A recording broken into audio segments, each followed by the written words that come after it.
Hey guys, it's me Brian from Echo1 USA, and this is going to be a quick unboxing and I guess parts breakdown of the SOF series. Comes in a cardboard box. You have a jamming rod, a cleaning rod, put that aside, styrofoam. You have one high cap and a second high cap. That's pretty cool. You have a warranty card. Keep the orange tip on, don't take it apart, don't use low-grade BBs, and you're good. You have 8.4 stick battery, it's a metal hydrate, and a wall charger. And here is the gun, of course. This is the SOF number 3. This is the longer version. There's the short version, the handguard here, and then also the railed version with the folding stock. Let me go ahead and show you some really cool custom guns real quick before we get started. Okay, here is my personal SOF number 2. I got this when they first came out, and I added the railed handguard, which we have separate on the part shop. Added a strike grip, I like it, and the AK comp just to be cool. A little red dot. The reason why I like this is I can have the rails, the red dot back here. It's not too busy, and the fact that I can use a LiPo like so in the stock without using a pec box or anything. So it's very compact, very sturdy. I like it just because of the crispness like that. And then saying if you want to play outdoor setup, my coworker has made this beast. This is pretty badass just because you have the long barrel, the long handguard, like the SOF 3 series, and then with the folding stock. We do have the stock, we do have the separate lowers for the 1 and 3. So if you want to make a outdoor field rifle, you can. It's pretty awesome. Okay, let me go ahead and take apart the stock version so you can see what you're getting when you buy the gun. Okay, let's go over some of the details on the SOF series. You have the selector switch, you have automatic, semi, and safe. Okay. You have a rear sling loop and a front one as well. You have a fake gas adjuster knob. You have the front sight that's adjustable, styrofoam on there, and a rear sight that flips up. It's pretty cool. You have a charging handle that locks back.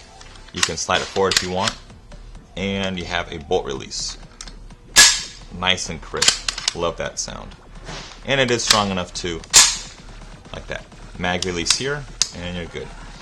Okay, for the stock, or the butt pad, shoulder pad, whatever you want to call it, it's not screwed on.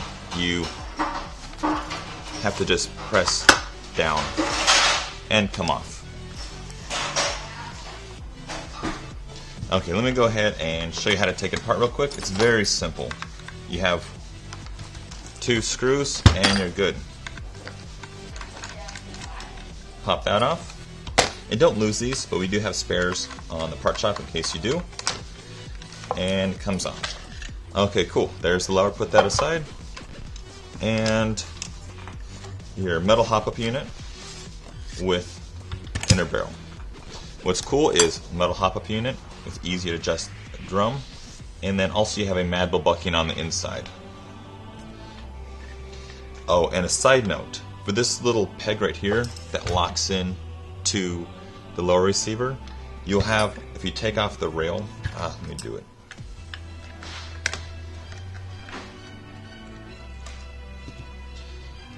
Okay, take off the rail dust cover and you'll see fake bolt. Now say if your lower is wiggly, even though you tighten these 2 screws, it can be this part. Recently told someone in an email, okay, you have to check this. Basically you have this part, it slides back and forth, and you have a slot for it to go in. So if it's sticking out too far or not enough, you'll have to make that adjustment. So just tighten it and make sure, and you're good to go. Okay, let me put this aside and get to the gearbox.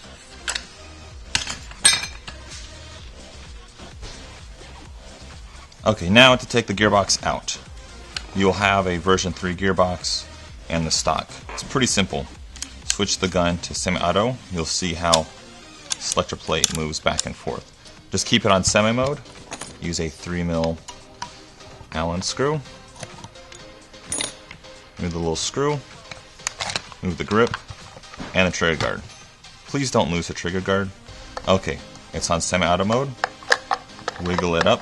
Basically, you have this little notch that works with right here on the selector plate. And wiggle the wires, and bam. Super simple. And you're going to notice there's no fuse. You have a Tamiya plug, and you're good to go. Side note, if someone's like, oh, your selector plate's broken, it's not going to break unless you somehow take it apart incorrectly. There's no electrical attributes for this. All it does, touch the cutoff lever. That's it. Doesn't do anything else. Notice how there's no contacts here, so that's even cooler. Okay, let me go ahead and slide this off. Boom. You have little parts right here that hold the wires in place. It's nice and neat.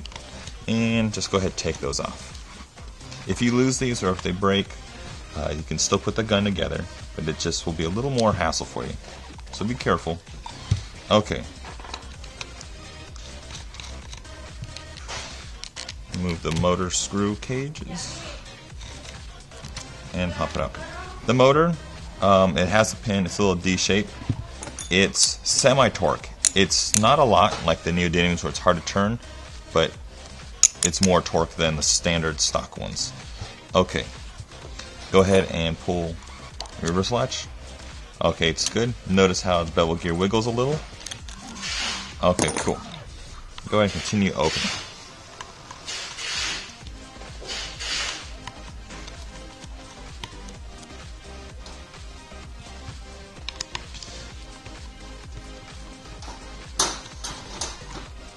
Almost. Okay. And on inside, here we go. You have the short spring. It's like a 120 spring, but it's about that much shorter. And it's stiff, but it's short, so you have a decent rate of fire and decent you have a decent rate of fire and FPS. About a little over 400 with this model because of the longer barrel. Then you have a metal spring guide with a little washer. It's pretty cool, nice and sturdy. And let me take it apart more. Oh, also you'll notice you have the 7mm roller bearings that are steel, and you have shims. So put that back. Okay. So the gears, they are shimmed. They're made out of steel as well. You have the larger cam right here, so you have better feeding on full auto, especially if you're using lipos. And yeah, so you do have shims, lightly greased, it's good to go.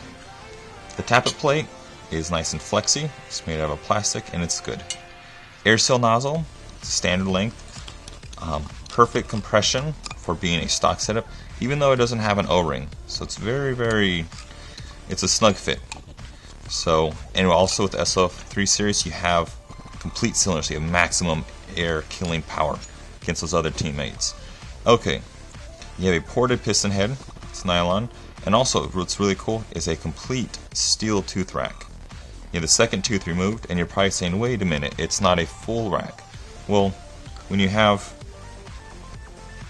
the teeth only need that much, you don't really need a full tooth setup. So for this being already in the gun with the slots on the side, it's reinforced with steel, ported. It's a really great gun for this already included, plus the Madbo bucking in the hop-up unit already. So this is basically the SOF 3 gearbox. Gearbox for the number 1, 2, and the 3 are all the same. The only difference is the handguard and the stock or the inner barrel. But basically same gearbox, same heart of the gun, and you're good to go.